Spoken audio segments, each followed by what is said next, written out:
Hello! It's Sunday morning, Sunday the 9th I think it is, and I've got the chits. Potato chits, that is. Now, chitting of potatoes is when you want to get these, these are the starts of the actual plant as it grows through, so they're the eyes of the potatoes, and what you really want to get is thick, stubby, purpley looking ones, and these aren't quite there yet. A couple of them are getting there, as you can see. Once that's like that, it's ready for going in. They're not far away, some of these. I'll just talk you through the varieties that we've got at the moment. So we've got the Sarpo Mira. Now I've got around about 50 Sarpo Mira here, of varying sizes. Some of them are a good size, like. I mean, that one's a whopper. Some of them are quite big. So what I'm going to be doing with these is I'm going to be separating these out. The big ones are going in the soil, and the sort of duck egg size ones are going to be going in buckets, 1 to a bucket of the 10-inch flower buckets, but the quite deep flower buckets, the 14 inches, 14-inch deep, and they're going to be going about 4 inches from the bottom and carrying on in there, 1 to a bucket, as I say. So we're going to be planting out into the soil, into the deep raised beds, probably about 24 of those, and the rest are going to be going in buckets. The really big ones, I might put 1 to a very big bucket, to like a 50-litre bucket. It's to be decided, but that's what we've got. These are the, as I say, the Sarpo Mira, which everybody's swearing by at the minute, the Sarpo Mira. Some of these aren't Sarpo Mira, some of these are these Maris Piper. This row is a row of Maris Piper down there, because I didn't have quite 30. I had around about 48, 49 Sarpo Mira. Then we've got the Maris Piper. Again, they're a main crop. So they take about 140 to 150 days from planting to harvest. With your main crops, your earlies are around about 110 to 120 days-ish. Second earlies are in the middle of that, and this is a second early, which is a Charlotte potato. And of the Charlotte, as you can see there, they're all Charlottes, and there's 30 Charlottes there ready, or almost ready. Give them a week or two. They need bright light. If you watch Tony O'Neill's video at UK Here We Grow that he did week before last, I think it was, and he was showing you about chitting your potatoes. Into the egg trays they go, bums down. Now, if you look at the bottom of that, you can see that little, hang on, I can't really point it out to you, that little bit, that's where the actual roots are going to come from. And those are the chits on top. Yeah, so the actual plant growth comes out from there, and the roots go down there. So when you're planting them, obviously you want to plant them that way, so that can come up and seek the light out, and the roots can fix. Okay. Now, homegrown veg, HGV, he starts his off in pot noodle pots and gets the roots going in pot noodle pots before he puts them in. Doesn't do it all the time, but he does do it as part of his growing experience. He does do that, so that's something that we might try as well. Don't know. Never really grown potatoes in anger until this year, so any tips that anybody can put down below in the comments will be much appreciated. And then we've got these ones, which are Desiree, again a main crop, and they're going to be, they're not too far away actually, the Desiree. They look about a week or two, certainly in front of the Sarpo Mira. But Sarpo Mira do take a while to chit, apparently. Okay. So these ones are going to be going in shortly. But what I do have are these. Now, if you look at that, that's the Ulster Prince, which is a first early, and they're chitting up nice. They're actually getting little leaves coming through on them. These are already ready to go, I think, these ones. In fact, we're going to do these today. We're going to put them in today, these. So there's the Ulster Prince, and I think Red Duke of York, yeah. So there's the Red Duke of York as well. Heritage variety, red-skinned tubers with shallow eyes and yellow flesh. And that's where we get them from. That's where we got them from. Pole Green Nurseries at 41 Church Lane, Charnock, Richard, Chorley, Lancashire, PR7N5NH, and there's your telephone number for Pole Green Nurseries. Don't get paid by Pole Green Nurseries, I pay them. Well, they've never let us down, Pole Green, they're good. Well, I say never, this last year. That's while as I say, over the last year, we have been going to Pole Green. You can always find something nice and interesting to look at over there at Pole Green. Got tons and tons of stuff. It's a garden centre. It's a massive garden centre, as I say, over there in Charlotte Richard, in the northwest of England. But you see the Ulster Prince there, £3.99, and the Duke of York is £3.50. So we'll have a white potato and a red potato as a first early. They are first early potatoes, which means 120 days at the most, really. Hopefully, fingers crossed, we'll be eating potatoes off these. In each one of these bags, on average, there's about 28 potatoes in there, and they range in size from sort of cricket ball size down to sort of golf ball size. But the average is your duck egg. You sort of that big duck egg size, which is the ideal seed potato, according to Homegrown Veg, HGV. A duck egg size, or large hen's egg size, are the ones that he likes to use, especially in his buckets.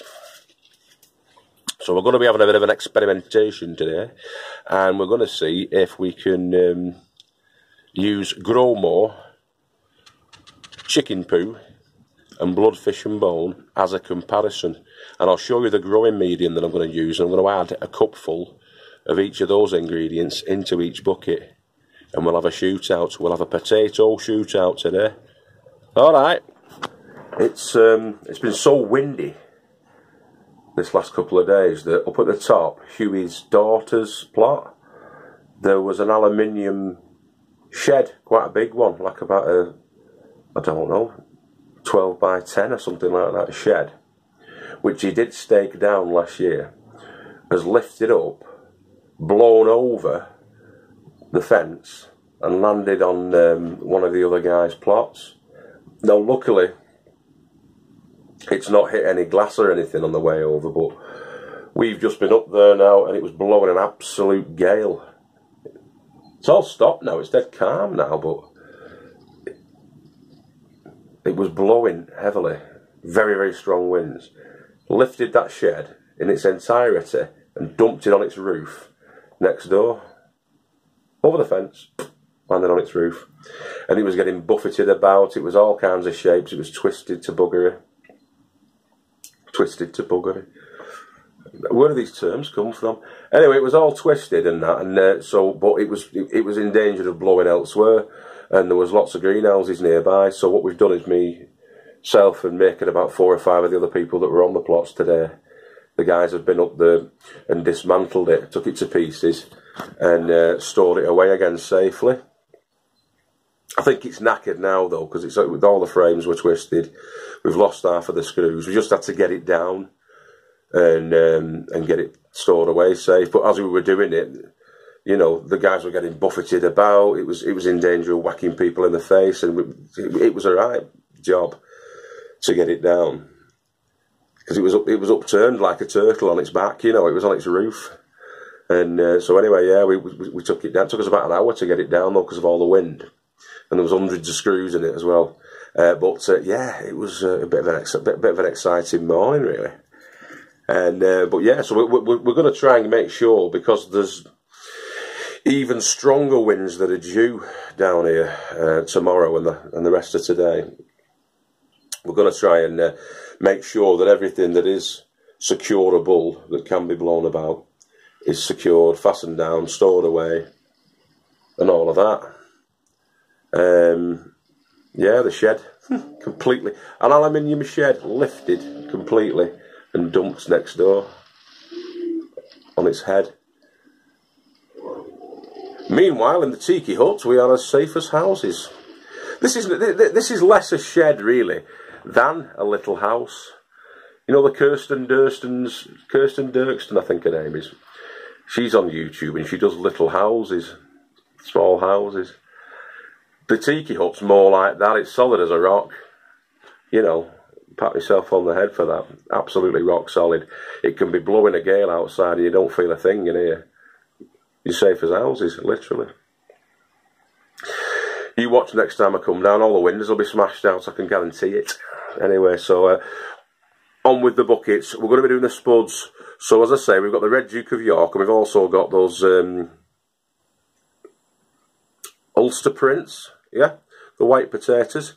So we're going to get them into the buckets, and we're going to be putting some amendments in with them.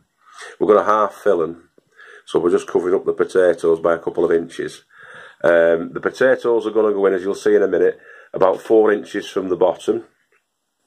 And then they're going to be covered over a couple of inches above that, so that when the chits come through, yeah, and the plant starts growing up through, give them another couple of inches, then some more soil, and like that, and stack it up, so that in the end, it's all up to the top with the soil. Theory behind that is that it will shoot out its tubers as it grows up through the pot, and the soil is increased, the growing medium is increased as it goes through that. That's my plan. Anyway, so today they're going to be half filled with the mixes that we're going to be doing, and as I say, we're going to be doing some experimentation today for the potato shootout. So stay tuned, I'll see you in a minute. Okay, so because we're doing these in buckets, we need adequate drainage, otherwise they're going to get waterlogged and they're going to be too soggy. They do need to be moist, the soil needs to be moist-ish for potatoes, but you don't want it too waterlogged, otherwise they'll start rotting off and that. So we're going to, some of these buckets, these 10 inch by 14 inch I think they are, these buckets, let's have a check. Oh, 13 inch. Is that 13? Yeah, 13 inches. But they are sort of like 10 inches. In fact, they're longer. They're more than that, aren't they? They're about 12 inches at the bottom. Tell you what, hang on a minute. I'm going to call that 11 inches depth by 11 inches in diameter by 13 inches in depth. I'm going to call that. And these are the Asda's buckets for cut flowers. I picked these up for the grand sum of nothing at all. They're absolutely free. All you need to do is ask for them, because what they do when they've finished with them is they skip them. So we can make better use than that, can't we? I know at Morrison's and places like that, they do sell them off at sort of like 10 for a pound or something like that, don't they? Or they used to do. But at Asda, my local Asda that I go into, they save them for me. I come and pick them up at the end of the week. I'm guaranteed I'll get 10 buckets a week out of them for nought. But I am a regular customer there. I suppose if you weren't, then they might think you're a bit cheeky. But I just go in and ask for them, really. And the duty manager gives them me. They always have about 10 at the end of the week. So, yeah, I call in about 3 times a week, get 3 or 4 off them. Yeah, so I'm drilling these out for the drainage. Now I'm putting 12 holes in each one, and if you stack them 4 high like that, you can do 4 at a time, and it takes you about 30 seconds. So I'll give you a quick flash of that actually, if you want. Let the drill do the work, don't force it.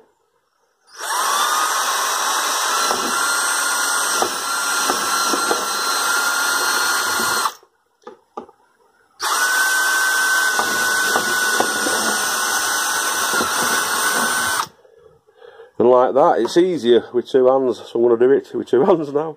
Alright. Okay, and there's your drainage. So all I need to do now is just finish off those other ones, because we're going to have 24 buckets in total. I've already done 12 already and put the holes in. So we're going to have 24 in total for our potato shootout. Alright, see you in a bit. Okay, so that's my selection of 6. I'm going to do 12 buckets, I think, in the experiment. I'm going to do 6 of the Ulster Prince, and I'm going to do 6 of the Red Duke of York. But having rooted through the 22 potatoes that were in the bag, in size and chittage, that's about as close as I could get. So you'll have to forgive me if there's a bit of variation in size and chittage. But they're about the same, roughly the same. Or as close as I can get with the spuds that I've got. So they're going to be going into the buckets in different growing conditions, or rather with different amendments to the standard mix. And I'll show you the standard mix that I'm doing in the next little clip. So the standard growing medium for this experiment is going to be a bag of the Molly's Erin compost. As you can see there, that's the Molly's, or the Erin Molly's multi-purpose compost. And to that we're going to add 2 double scoops, double handfuls of 6X. And that's it. Now I was going to put some perlite in there, but I don't think I will. So I'm going to put it, so it's the bag of the Erin Molly's, 2 double handfuls of 6X mixed in with it, and then in each one, the other ingredients that I'm going to put in are going to be like a cupful of either bloodfish and bone, chicken manure, organic chicken manure, in another bucket, and then the Grow More cupful in the other bucket. And there's going to be 2 buckets with the amendments of bloodfish and bone, a cupful, Grow More cupful, and I mean like a teacupful, not a lot.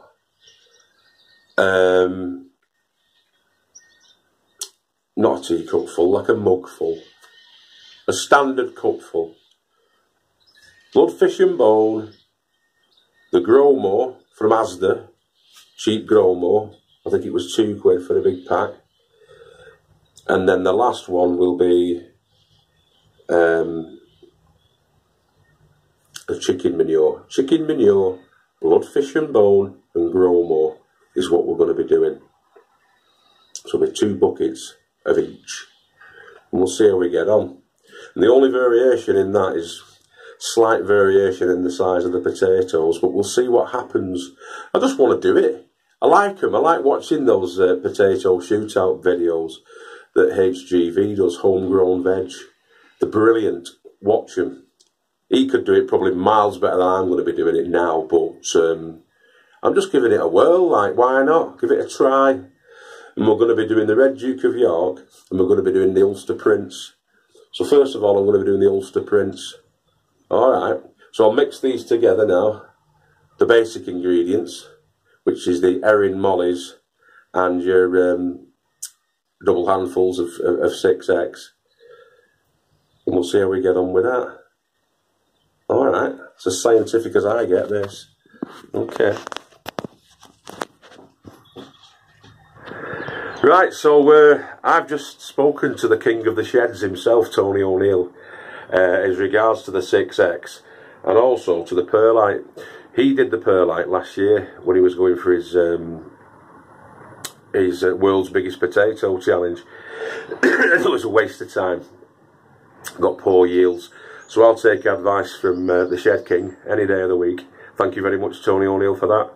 You're a good man. So instead of putting too much of the 6X in, reason being too much nitrogen, it's going to go into the leaf growth and the plant growth rather than the tubers. So instead of doing that, I have put one sort of double handful in with the 50 litres. I've done that, but that's it.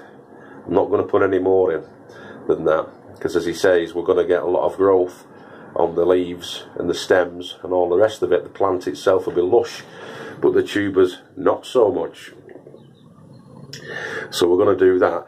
Because it's a shootout, I mean, the advice really that I've just received from Tony, which is going to be sage advice, isn't it, is just to use the blood fish and bone with your compost and put that in. So for the rest of them, that's what we're going to do.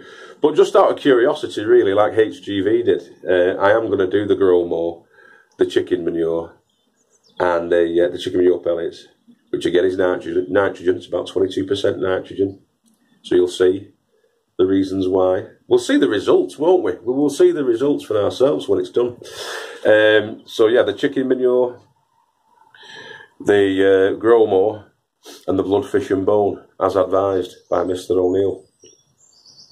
And only a little bit of the 6X in each one. Okay. I hope that's going to work out alright. Like I say, never done spuds in anger before. Last year we just chucked them into the compost and we got a yield off it. With no amendments whatsoever. So it's looking for the better yield, the better results. That's what we're after. So that's what we'll do. So yeah. So your standard mix, my standard mix that I'm using this time in this experiment is a 50 litre bag of mollies, a double handful, which is not very much at all really, into there, mixed in of the 6X, 6 times stronger than horse manure. So you don't need a great deal of that at all. It's expensive as well. It's like nearly £8 for a bag. So that's good. I'm not going to use too much of that. We're going to be using the cupful of grow more, small cup, teacup. It will be a teacup size of the grow more per bucket, and then the same with the pelleted chicken manure, and the same with the blood fish and bone. That's going to be the experiment. Okay. Thanks very much, Tony. Cheers, mate.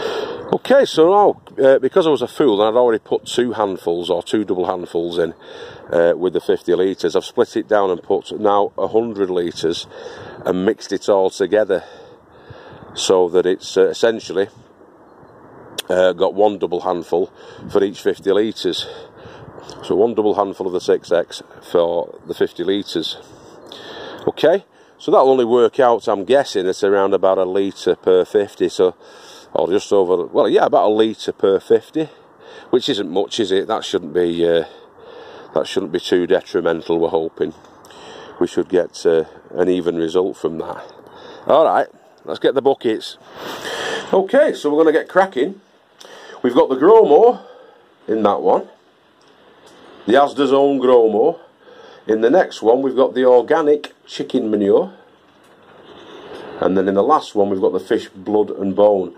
Okay, so the first one we're going to do is the grow more. So I've sort of third way filled up each one of these buckets. And what I'm going to do now is I'm going to put one of these potatoes in. Like so. Into there. And then I'm going to top him off. So he's covered up with about 3 inches more of the mix. As you can see. Okay, sorry, my finger's going across it there. So that's about, I would say just over a half full, about 3/5 full. And the potato went in at about 4 inches, so that's going to be about your 8-inch mark, isn't it? Around about the 8-inch mark, 7.5, 8 inches. As the chits come through, I'll top it off again, and so that in the end, the chits will come through like this, about here, 2 or 3 chits. Top it off again, so as it's up at the top, and that'll be us. But for the time being, that'll do. So it's still got some light. It can seek out that light. It can see the light. The potato can see the light. Can you see the light? And there's your seconding with your Asda's grow more.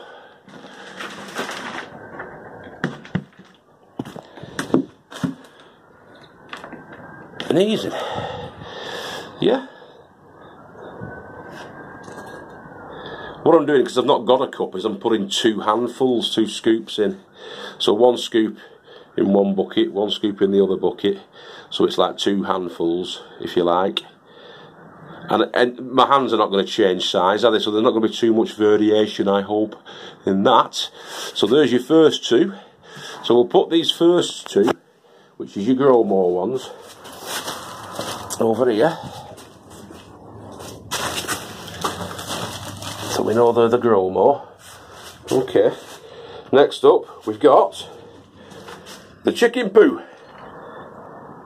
So I've just done the same there with the chicken poo. So that's the first one of the chicken poos. So that's the second chicken poo.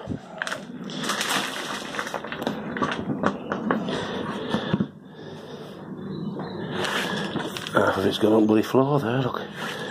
Oh God! What a numpty I am!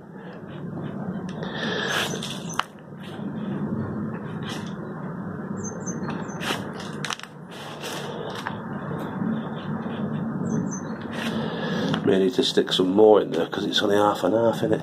I'll scoop up what I've just thrown on the floor and put it in there. Alright. Okay, so last, and I'm pretty sure not least, we're going to do the same with the fish, the blood and the bone. And they're going to go into these ones. Alright, catch you in a minute. Okay, fish, blood and bone. They're going in.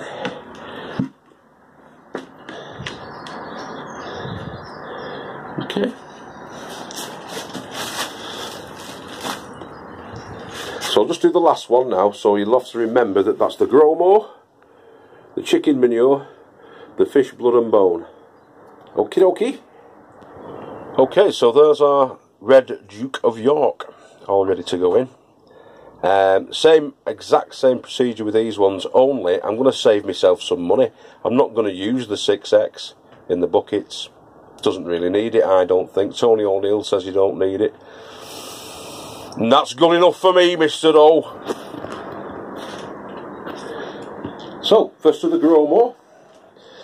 Of the grand old Duke of York, he had 10,000 men. He marched them up to the top of the hill and he marched them down again. And when they were up, they were up. And when they were down, they were down. And when they were only halfway up, there was neither up nor down. This bucket's got a bit of glitter in it. That should make all the difference. And last, but we're hoping not least, the blood, fish and bone is going in.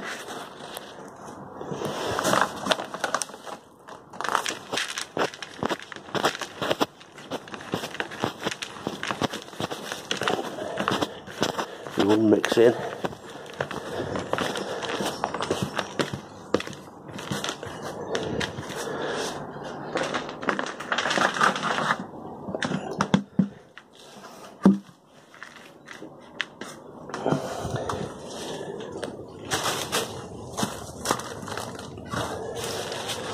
Last bucket, and then we're done.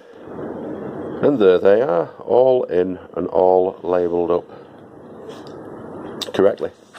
So over there we've got your Ulster Prince Grow More, Ulster Prince Chicken Manure, Ulster Prince Fish, Blood and Bone, Red Duke of York Grow More, Red Duke of York Chicken Manure, Red Duke of York Blood, Fish and Bone. 2 of each. So hopefully that'll give us an indication. In these last 6 buckets, which are your Red Duke of York, we don't have any 6X at all in there. Just a good handful of whatever the amendment is, whether it's the Grow More, the Chicken Manure or the BF&B. It's actually fish, blood and bone, not blood, fish and bone. But there you go, same thing. But that has got the 6X in, so we'll see if there's a difference. We can't really tell, you know, because it's 2 different types of potatoes, but we should really be able to tell on yield. They're both first earlies, so we'll see what we get out of them, eh? Hopefully. Fingers crossed. We'll crack on. Alright. I'm going to go off and get some dinner now. It's about 2 o'clock. I'm late for my dinner, but that shed getting blown away this morning has knocked me back a bit. So there we are. We'll get some more spuds in tomorrow. We'll get them into the big beds. Because I think these will be coming out because they're bolting. That's the Chinese cabbage, but if you look at it, they're all bolting. Or the vast majority are, but we can have them as little baby leaves. We can eat them as salads. Or give them to mixed parrots, one of the two. So anyway, we'll get them out and we'll get the spuds in. Because the spuds are going in here. And they're also going to be going in there as well. Down at the front near the tiki hut. There's the tiki hut. Just before you go, I'll just show you these. I got these from the Asda yesterday and got 2 little packets. £1.50 it came to altogether, 75p a pack. Well, there's 21 of them in shallots from Cambridge, United Kingdom, as you can see there. I hope they're not just baby onions, these. It says shallots, so it should be fine. But I was watching Homegrown Veg the other night, and he's put 4 of these in each bucket. So I'm going to be doing that tomorrow, so we'll get 5 buckets full of those ones. Check him out actually, is shallot growing in buckets. They're all grown in 10-inch flower buckets, all of these. So we'll be doing them tomorrow. Alright, see you later. Ta-da. So yeah, that's it for me today. Wind's picking up again. Thank you very much again to Mr. Tony O'Neill at UK Here We Grow. Gave him a call this morning. Well, like that, me and Tony, you know, we often converse. But thanks for that bit of a tip. I'd have put far too much of the 6X in this morning, and oftentimes less is more in it with growing. You've got to make sure they're being fed, but you don't want to overfeed them, otherwise you'll just ruin them, won't you? So there we go. Okay, have a great Saturday night. I'll see you all tomorrow. Back down on the plots, be cracking on. All right. Keep growing it yet down, boys and girls. Have a good night. Ta-da.